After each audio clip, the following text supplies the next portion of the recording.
ಮೊದಲನೆಯದಾಗಿ ತಮ್ಮೆಲ್ಲರಿಗೂ ಕೂಡ ಸ್ವತಂತ್ರ ದಿನಾಚರಣೆಯ ಹಾರ್ದಿಕ ಶುಭಾಶಯಗಳು. ಈ ನಾಡಿನ ಬೆಳಕಾಗಿ ಭಕ್ತಿ, ಜ್ಞಾನ, ವೈರಾಗ್ಯಗಳನ್ನ ಈ ನಾಡಿಗೆ ಬಿತ್ತಿರುವಂತಹ ಕರ್ತೃ ಪುರುಷರಾಗಿರ್ತಕ್ಕಂಥ ಋಷಭಲಿಂಗ ಶಿವಯೋಗಿಯನ್ನ ಹನುಮಂದಿರದಲ್ಲಿ ನೆನೆದುಕೊಂಡು ಆ ಪೀಠ ಪರಂಪರೆಯ ಎಲ್ಲ ಮಹಾತ್ಮರ ಚರಣಗಳನ್ನ ಮನಸಾರೆ ಸ್ಮರಣೆಗೈದು ಬರದ ನಾಡಿನ ಬೆಳಕಾಗಿ ಜ್ಞಾನ ದಿವಿಗೆಯನ್ನ ಹಚ್ಚಿ ನಮ್ಮ ನಿಮ್ಮೆಲ್ಲರ ಬಾಳನ್ನ ಬೆಳಗಿರುವಂತಹ ಪೂಜ್ಯ ಲಿಂಗೈಕ್ಯ ಸಂಗಮಬಸವ ಶಿವಯೋಗಿಗಳನ್ನ ಮನಸಾರೆ ಸ್ಮರಣೆಯನ್ನ ಗೈದು ಸದ್ಯದ ಪೀಠಾಧಿಪತಿಗಳಾಗಿರ್ತಕ್ಕಂಥ ಎನ್ನ ಗುರುಗಳಾದ ಡಾಕ್ಟರ್ ಋಷಭಲಿಂಗ ಅಪ್ಪಾಜಿಯವರ ಪಾದಪದ್ಮಗಳನ್ನು ಕೂಡ ಮನದಲ್ಲಿ ನೆನೆದು ಈ ಸುಂದರ ಸಮಾರಂಭದಲ್ಲಿ ನೆರೆದಿರುವಂತಹ ಎಲ್ಲ ಯುವ ಪಡೆ ಹಾಗೂ ಭಕ್ತ ಬಂಧುಗಳೇ, ದೇಶಾಭಿಮಾನಿಗಳೇ, ತಮ್ಮೆಲ್ಲರಿಗೂ ಶರಣಾರ್ಥಿಗಳು. ನಾವೆಲ್ಲರೂ ಕೂಡ ಬಹಳ ಸಂತೋಷದಿಂದ ಆಚರಿಸುವಂತಹ ಹಬ್ಬಗಳು. ಮನೆಯಲ್ಲಿ ಕುಂತು ಸಿಹಿಯನ್ನ ಮಾಡಿ ಮನೆಯೊಳಗಿನ ಎಲ್ಲ ಮಂದಿ ಮಕ್ಕಳು ಕೂಡಿಕೊಂಡು ಊಟ ಮಾಡುವುದು ಮನೆಯ ಹಬ್ಬಗಳಾದ್ರೆ, ನಮ್ಮ ರಾಷ್ಟ್ರದ ಹಬ್ಬಗಳು, ನಮ್ಮ ದೇಶದ ಹಬ್ಬಗಳು ಅಂತಂದ್ರೆ ಅದು ಕೇವಲ ಮನೆಯೊಳಗೆ ಕುಂತು ಆಚರಣೆ ಮಾಡುವಂತ ಹಬ್ಬವಲ್ಲ. ಇಡೀ ಊರಿನ ಎಲ್ಲ ಜನಾಂಗಗಳು ಕೂಡಿ ಆಚರಿಸುವಂತ ಹಬ್ಬ ಯಾವುವು ಅಂತಂದ್ರೆ ಅವು ರಾಷ್ಟ್ರೀಯ ಹಬ್ಬಗಳು.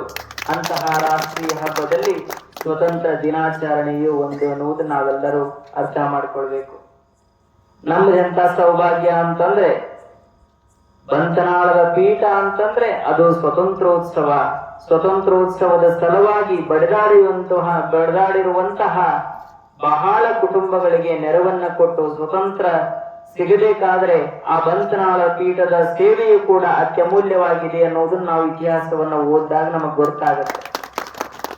ಅಂತಹ ಪೀಠಕ್ಕೆ ಬಂದ ಮರುದಿನಾನೇ ಒಂದು ಇಂಥ ರಾಷ್ಟ್ರೀಯ ಧ್ವಜಾರೋಹಣ ಮಾಡುವಂತಹ ಸೌಭಾಗ್ಯವನ್ನ ಆ ಭಗವಂತ ಕರುಣಿಸಿಕೊಟ್ಟಿದ್ದಾನೆ. ನಾವೆಲ್ಲರೂ ಅರ್ಥ ಮಾಡ್ಕೊಳ್ಬೇಕು, ಏನು ಹಿಂದ ಮಹಾತ್ಮರು, ತ್ಯಾಗಿಗಳು, ಯೋಗಿಗಳು ಈ ನಾಡನ್ನ ಆಡಿ ಈ ನಾಡಿಗಾಗಿ ಸೇವೆಯನ್ನ ಸಲ್ಲಿಸಿ ತಮ್ಮ ಜನ್ಮವನ್ನ ಕೊಟ್ಟು ನಮಗೆಲ್ಲರಿಗೂ ಸ್ವತಂತ್ರವನ್ನ ಕೊಟ್ಟರು. ಆ ಸ್ವತಂತ್ರವನ್ನ ನಾವು ಹೇಗೆ ಬಳಸ್ತಾ ಇದ್ದೀವಿ? ಸ್ವತಂತ್ರ ಅಂದ್ರೆ ಏನು? ಸ್ವತಂತ್ರ ಅಂತಂದ್ರೆ ನಮಗ ಮನಸ್ಸಿಗೆ ಬಂದಂತೆ ನಡೆದುಕೊಳ್ಳುವುದು ಸ್ವತಂತ್ರ ಅಲ್ಲ. ಎಲ್ಲರಿಗೂ ಗೌರವಪೂರ್ವಕವಾಗಿ, ಎಲ್ಲರಿಗೂ ಒಂದು ಒಟ್ಟಾಗಿ ಪ್ರೇಮದೊಂದಿಗೆ ಸಹಬಾಳ್ವೆಯನ್ನು ನಡೆಸುವುದೇ ಸ್ವತಂತ್ರ ಅನ್ನುವಂತಹದ್ದನ್ನು ನಾವೆಲ್ಲರೂ ತಿಳ್ಕೊಳ್ಬೇಕು. ಬಂತನಾಳ ಪೀಠದಲ್ಲಿ ಈ ರಾಷ್ಟ್ರೀಯ ಧ್ವಜಕ್ಕೆ ಇರುವಂತಹ ಗೌರವ ಈ ಜಗತ್ತಿನಲ್ಲಿ ಮತ್ಯಾವ ಮಠಗಳಲ್ಲಿ ಇಲ್ಲ ಅನ್ನೋದನ್ನ ನಾವು ನೆನಪಿಟ್ಟುಕೊಳ್ಬೇಕು. ಬಂತನಾಳ ಪೀಠಕ್ಕೆ ಒಂದು ದಿವಸ ಹರಳೀಕರ್ ಮಂಜಪ್ಪನವರು ಬರ್ತಾರೆ. ಹರಳೀಕರ್ ಮಂಜಪ್ಪನವರು ಅಂತಂದ್ರೆ ಸ್ವತಂತ್ರ ಸೇನಾನಿಗಳು. ಬಸವಣ್ಣವರ ವಚನದ ಪ್ರಕಾರ ನಡೆದು ನುಡಿದಂತಹ ಮಹಾತ್ಮರು.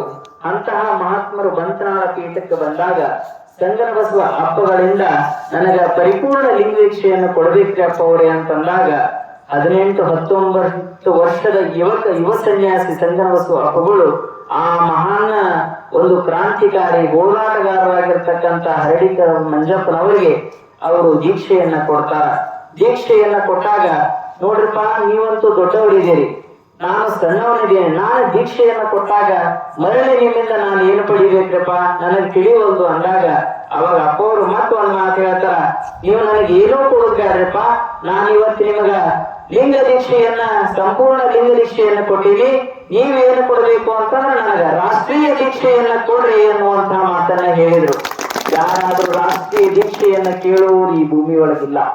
ಎಲ್ಲರೂ ಎಲ್ಲಾ ಭಾಗ್ಯವನ್ನ ಕೇಳ್ತಾರ, ಆದ್ರೆ ರಾಷ್ಟ್ರೀಯ ಭಾಗ್ಯವನ್ನ ಯಾರು ಕೇಳ್ತಾರ ಹೇಳಿ? ಈಗ ನಾವು ರಾಷ್ಟ್ರೀಯ ಸೇವೆ ಅಂತಂದ್ರ ಒಂದ್ ಹೆಜ್ಜೆ ಹಿಂದಿರ್ತಾರ ಬಹಳ ಮಂದಿ. ರಾಷ್ಟ್ರೀಯ ಹೆಜ್ಜೆ ಅಂತಂದ್ರೆ ಎಲ್ಲರೂ ಒಂದ್ ಹೆಜ್ಜೆ ಮುಂದಿರ್ಬೇಕು, ಆದ್ರೆ ಎಲ್ಲರೂ ಹಿಂದಿರ್ತಾರ. ಎಂತಹ ಪುಣ್ಯ ಅಂತಂದ್ರ ಆ ರಾಷ್ಟ್ರೀಯ ಸೇವೆಯನ್ನ, ರಾಷ್ಟ್ರೀಯ ದೀಕ್ಷೆಯನ್ನ ಏನು ಪಡೆದುಕೊಂಡಲ್ಲ ಸಂಗನ ಬಸವ ಅಪ್ಪಗಳು, ಆ ಮಹಾದಿನ ಯಾವುದು ಅಂತಂದ್ರೆ ಅದು ಕೂಡ ಶ್ರಾವಣ ಮಾಸ ಆಗಿತ್ತು ಅನ್ನೋದನ್ನ ನಾವೆಲ್ಲರೂ ಗಮನದಲ್ಲಿಟ್ಕೊಳ್ಬೇಕು. ಶ್ರಾವಣ ಮಾಸದಲ್ಲಿಯೇ ಅವರು ಲಿಂಗ ದೀಕ್ಷೆಯನ್ನು ಕೊಟ್ಟು ಶ್ರಾವಣ ಮಾಸದಲ್ಲಿಯೇ ಅವರು ರಾಷ್ಟ್ರೀಯ ದೀಕ್ಷೆಯನ್ನು ಪಡೆದರು. ನಾನು ಕೂಡ ಶ್ರಾವಣ ಮಾಸದಲ್ಲಿಯೇ ಪರಮ ಪೂಜ್ಯರ ಸಾನ್ನಿಧ್ಯದಲ್ಲಿ ರಾಷ್ಟ್ರೀಯ ಧ್ವಜಾರೋಹಣ ಮಾಡಿದ್ದೇನೆ ಅನ್ನುವಂತ ಹೆಮ್ಮೆ ನನ್ನದಾಗಿದೆ ಅನ್ನುವಂತಹ ಮಾತುಗಳನ್ನ ಹೇಳ್ತಾ, ನಮ್ಮೆಲ್ಲರಿಗೂ ಕೂಡ ದೇಹಾಭಿಮಾನಕ್ಕಿಂತ ದೇಶಾಭಿಮಾನ ಹೆಚ್ಚಿರ್ಬೇಕು. ದೇಹಾಭಿಮಾನ ಅಂತಂದ್ರೆ ಏನು? ನಾ ಚಂದಿರ್ಬೇಕು, ನನ್ನ ಕಾಲುಗಳು ಸುಂದರವಾಗಿರ್ಬೇಕು, ನನ್ನ ಕೈಗಳು ಸುಂದರವಾಗಿರ್ಬೇಕು, ನನ್ನ ಮುಖ ಸುಂದರವಾಗಿರ್ಬೇಕು ಅಂತ ನಾವು ಹೆಂಗೆ ಬಯಸ್ತೇವಲ್ಲ, ಹಂಗ ನಮ್ಮ ದೇಶ ಸುಂದರವಾಗಿರ್ಬೇಕು, ನಮ್ಮ ರಾಜ್ಯ ಸುಂದರವಾಗಿರ್ಬೇಕು, ನಮ್ಮ ಊರು ಸುಂದರವಾಗಿರ್ಬೇಕು ಅನ್ನುವಂತ ಪರಿಕಲ್ಪನೆಯನ್ನು ಇಟ್ಟುಕೊಂಡು ನಾವು ದೇಶಕ್ಕೆ ಸ್ವಾತಂತ್ರ್ಯ ತಂದು ಕೊಟ್ಟಿರ್ತಕ್ಕಂಥ ಎಲ್ಲ ಪುಣ್ಯಾತ್ಮರಿಗೆ ಸಾವಿರ ಸಾವಿರ ಶತನಮನಗಳನ್ನ ಸಲ್ಲಿಸಿದ್ರು ಅದು ಅಸಾಮಾನ್ಯ ಆಗ್ತದೆ.